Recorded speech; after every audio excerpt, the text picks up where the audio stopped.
हाँ जी, है कि शुरू में अटैच होने वाला कोई भी केस अगर अपना मसला हमें ना बताना चाहे तो उसके लिए दुआ किस तरह की जाए।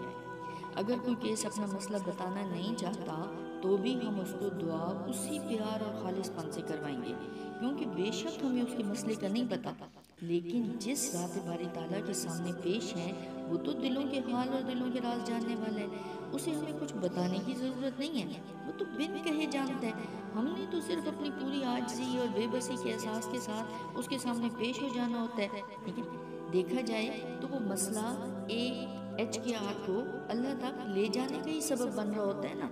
ठीक है, कि वो हमारे पास आया उस मसले के लिए और हम उसे अल्लाह के सामने पेश होने का रास्ता बताते हैं। इसलिए यहाँ अहमियत इस चीज़ की होती है कि एक बंदे को अल्लाह का एहसास, यकीन और अल्लाह की आशनाई दिल में उतारने की कोशिश करते हुए अल्लाह की राह पर चलने के लिए रहनुमाई दी जाए, ताकि वो अपनी निजात की राह पर चलकर दुनिया और अपनी आखिरत को संवारने की कोशिश में लग जाए किसी तरह से।